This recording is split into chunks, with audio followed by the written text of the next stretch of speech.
जय हिंद दोस्तों, कैसे हैं आप लोग। उम्मीद करता हूं कि अच्छे होंगे और खुश होंगे। तो दोस्तों, आज हमारे पास एक कमेंट आया है शिव कुमार भैया जी का कि सिक्किमी ज़मीन के बारे में आप मुझे बताइए। तो आज मैं आपको सिक्किमी ज़मीन के बारे में बताने वाला हूं कि सिक्किमी ज़मीन होता क्या है और सिक्किमी ज़मीन पे आपका क्या अधिकार बनता है। और ये सर्वे के टाइम जब बिहार में सर्वे हो रहा है तो वो सिक्किमी ज़मीन अब किनके नाम पे होगा, आपके नाम पे होगा या जिनका वो ज़मीन है उनके नाम पे होगा। तो ये सारा इन्फॉर्मेशन मैं अपने इस वीडियो में देने वाला हूँ, क्योंकि मेरे गांव में सर्वे चालू है, मेरे गांव में सर्वे किया जा रहा है, जिसमें कि मेरा एक वीडियो भी वायरल हुआ है जिसे आप लोग शायद देखे होंगे। तो मैं आपको जो भी जानकारी दूंगा वो परफेक्ट जानकारी दूंगा, जो मैं देख रहा हूं, जो मैं समझ रहा हूं और जो मुझे नॉलेज मिला है, तो उसी के आधार पे। तो दोस्तों, वीडियो शुरू करने से पहले मैं आपसे एक छोटा सा रिक्वेस्ट करूंगा कि अगर आप मेरे चैनल पे नए हैं तो प्लीज़ आप मेरे चैनल को सब्सक्राइब कर लीजिए और बेल आइकन दबाकर ऑल नोटिफिकेशन को टाइप कर दीजिए, ताकि हमारा जो भी वीडियो अपलोड हो उसका नोटिफिकेशन सबसे पहले आपके पास पहुँचे और आप मेरे उस वीडियो को देख पाएँ। तो दोस्तों, अब मैं बताता हूँ कि सिक्किमी ज़मीन होता क्या है। दरअसल बात यह है कि पहले के टाइम में आपको पता होगा कि लोगों के पास ज़मीन ज़्यादा था, जिसे लोग पूरे ज़मीन को यूज नहीं कर पाते थे, जिसके कारण लोग ज़मीन को किसी के यहाँ जोतने के लिए या किसी को उपजाने के लिए या किसी को रहने के लिए दे दिया जाता था, जिसका कोई पेपर नहीं दिया जाता था और जो ज़मीन लिखा नहीं जाता था। तो दोस्तों, अब बिहार में सर्वे हो रहा है, तो अमूमन सी बात है कि आपके गांव में भी, आपके शहर में भी, आपके कस्बे में भी सर्वे होगा, क्योंकि ये पूरे बिहार में सर्वे होना है।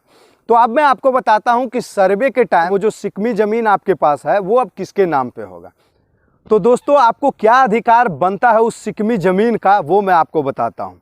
आप उस सिक्किमी ज़मीन पे फसल उगा सकते हैं, आप उस सिक्किमी ज़मीन पे मकान बना सकते हैं, लेकिन वो सिक्किमी ज़मीन को आप किसी को बेच नहीं सकते हैं, किसी के नाम पे लिख नहीं सकते हैं।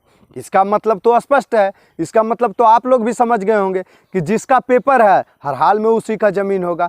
तो अब ये सर्वे जो हो रहा है उसमें क्या होगा ये मैं आपको बताता हूँ। तो सर्वे जब शुरू होगा तो सर्वे शुरू करने से पहले एक फॉर्म भरा जाता है, जो कि वीडियो मेरा बना हुआ है, एक प्लेलिस्ट बना हुआ है बिहार ज़मीन सर्वे 2022, उसमें आप जा कर के देख सकते हैं, मेरा सारा वीडियो उसमें बना हुआ है। तो दोस्तों, फॉर्म तो आप भर देंगे, ठीक है, फॉर्म आप भर देंगे, सर्वे के टाइम आप अपना नाम भी लिखा देंगे, लेकिन जिनका वो ज़मीन है वो वहाँ पे जाके क्लेम करेंगे कि ये ज़मीन मेरा है। तो वो ज़मीन का आपके पास कोई पेपर नहीं है, तो अमूमन सी बात है उस ज़मीन का पेपर उनके पास होगा जिनका वो ज़मीन है। तो भैया, सर्वे के टाइम में होगा ये कि जिनके नाम पे वो ज़मीन का पेपर है वो ज़मीन उनका हो जाएगा। हालांकि आप लोग भी ये जानते हैं कि बहुत सालों से जब कब्जा किया हुआ ज़मीन रहता है, या आप लोग भी सुने हैं कि ज़्यादा टाइम आप कहीं पे जगह पे बिता रहे हैं तो वो ज़मीन आपका होने का चांस होता है। लेकिन ये जो बिहार सरकार का स्कीम है कि ज़मीन सर्वे का, वो इसलिए किया जा रहा है क्योंकि ज़मीनी विवाद बहुत ज़्यादा होता है, और ज़मीनी विवाद को ख़त्म करने के लिए ही ये पूरे बिहार में ये प्रोसेस चलाया गया है कि इसमें ये स्पष्ट हो जाएगा कि किनके नाम पे कौन सा ज़मीन है, और जिसका जो ज़मीन रहेगा उसको वो ज़मीन मिलेगा। तो उम्मीद करता हूँ कि आपको इस वीडियो के माध्यम से समझ में आ गया होगा कि सिक्किमी ज़मीन अब किसका होगा। तो भैया, सिक्किमी ज़मीन हर हाल में उसी का होगा जिसके पास उस ज़मीन का पेपर है, ये नहीं कि जो वो ज़मीन को जोत रहा है उसका वो ज़मीन होगा। तो भैया, मैं आपको स्पष्ट बता देता हूँ कि वो ज़मीन जिसके पास पेपर होगा, जिसके नाम पे वो ज़मीन होगा, जिसके फैमिली मेम्बर के नाम पे वो ज़मीन होगा, वो ज़मीन उसी को मिलने वाला है जो सिक्किमी ज़मीन है।